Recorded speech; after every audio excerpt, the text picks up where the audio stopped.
Un año ya se cumplió del ataque que le causó la muerte a Daniel Zamudio. Un año ya. Este sábado se realizó, de hecho, en la capital una marcha y una velatón en su memoria. Queremos conversar sobre este tema. Nos acompaña acá en el estudio de CNN Chile Rolando Jiménez, presidente del Movimiento de Integración y Liberación Homosexual. Aquí le damos la bienvenida. ¿Cómo estás? Muy bien, Germán. A ver, un año de esta brutal golpiza.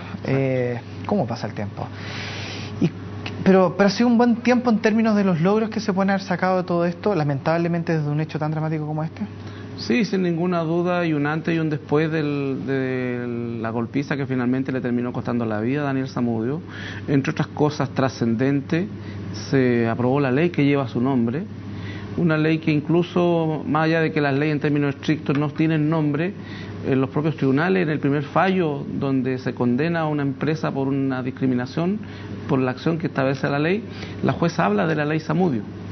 Y por lo tanto, eso ya es un tremendo salto. La ley, por cierto, no resuelve las situaciones agudas de violencia y de discriminación que siguen ocurriendo. Este año ya tenemos 2 homicidios, uno en Teno y el otro en Concepción, con connotaciones homofóbicas. Tenemos en diciembre el baleo de una chica trans que la intentaron asesinar porque ejerce comercio sexual en Providencia.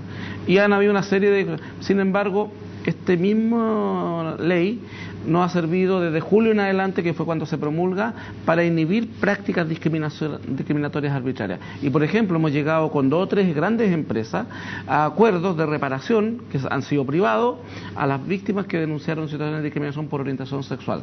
Nos pasó en el caso de una pareja, en una cadena hotelera, nos pasó con otras empresas, y la sola posibilidad de interponer la acción Zamudio obliga al discriminador a negociar, a reparar, a pedir excusas, e incluso, como te digo, han habido en algunos casos compensación económica para las víctimas de la discriminación.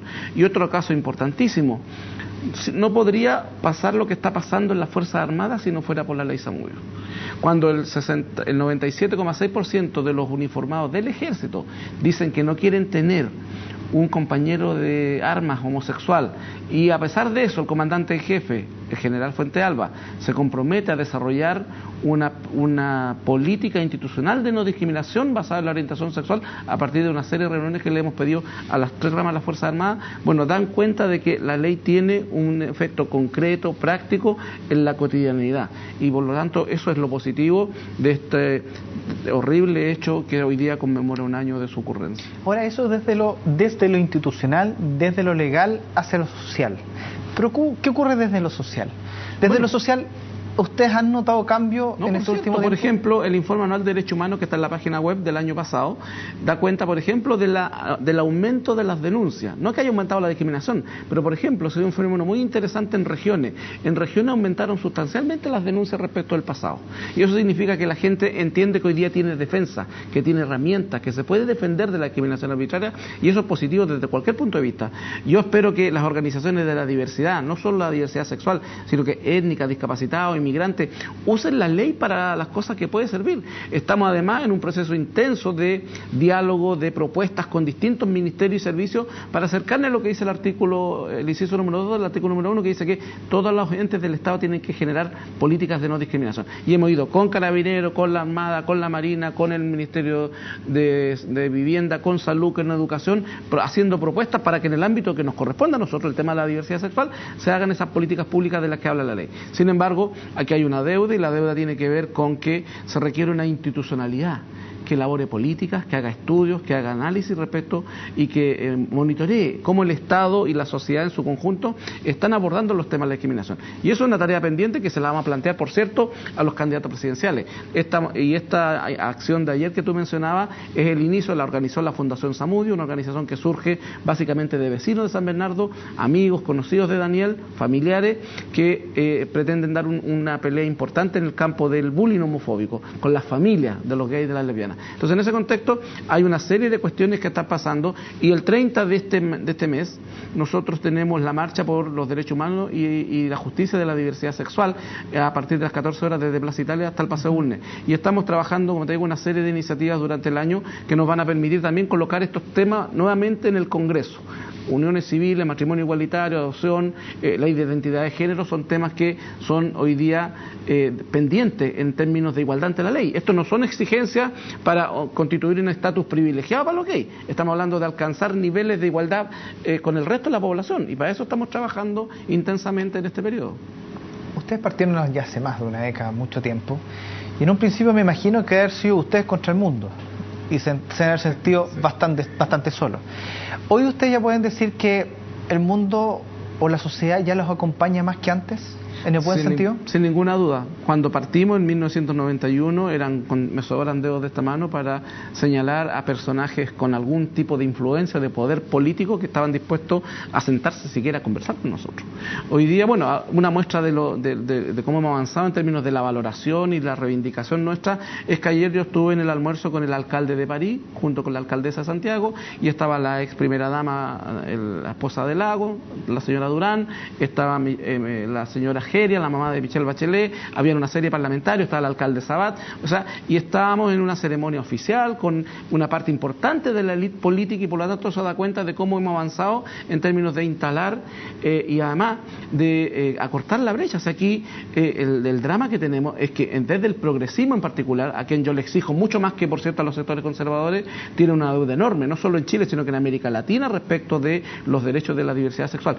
Con suerte se han metido en el tema de diversidad étnica, con los temas de los pueblos originarios, y se han metido de manera, la mayoría de las veces, de manera oportunista. No ha habido un trabajo serio y riguroso para resolver nuestros conflictos y nuestros déficits con los derechos y la igualdad de la ley de los pueblos originarios. Bueno, en el ámbito de la diversidad sexual, la deuda es mucho más profunda de aquellos que se catalogan a sí mismos de progresistas, por lo tanto, pero hemos avanzado. Sin ninguna duda hay un cambio cualitativo, y el cambio cultural, por cierto, les pasó por el lado, y por eso hoy día los partidos políticos en general no dan el ancho y la gente no se siente representada, y por eso los movimientos sociales hemos adquirido un rol protagónico importante, un rol político relevante, y creemos que tenemos que hacer uso de ese poder político, de esa capacidad política de cuestionar, de proponer, de modificar cuestiones en lo cotidiano, en lo concreto, que afecta a la vida cotidiana de los seres humanos. Ahora, ¿por qué le pregunto si es que ha cambiado todo eso en términos históricos en estos ya casi 20 años que llevan ustedes por esta lucha?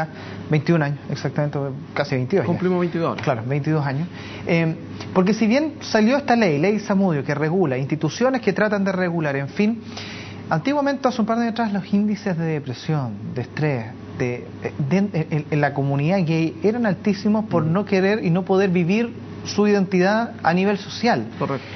Eso ha ido disminuyendo porque eso habla de una sociedad cada vez más sana también. No, por cierto, por ejemplo, hoy día la gente de mi generación, que se obligó muchos de ellos a casarse a sí mismos, a llevar una doble vida, hoy día eso no está pasando. Hoy día los chicos se asumen a los 15, 16, 17 años y asumen su homosexualidad, su lesbianismo, su transexualidad de una manera mucho más natural, tienen más herramientas, y por lo tanto las tasas yo creo que, no tenemos la cifra, pero creo que sostenidamente las tasas de suicidio en adolescentes homosexuales, que siempre han sido más altas que en el resto de la población, van a ir disminuyendo en la medida que hay este reconocimiento, esta validación. Hoy día tú tienes expresiones de afecto en los espacios públicos cotidianamente, y yo lo he visto no solo en Santiago, también en regiones, y eso genera conflictos con el entorno conservador. Por ejemplo, en los andenes del metro tenemos una serie de denuncias, y estamos trabajando ya con el metro una propuesta para hincarle el diente. Estamos trabajando porque los guardias de seguridad reprimen expresiones de afecto legítimas de una pareja de gay o de lesbiana, aunque al lado hay una pareja heterosexual haciendo lo mismo,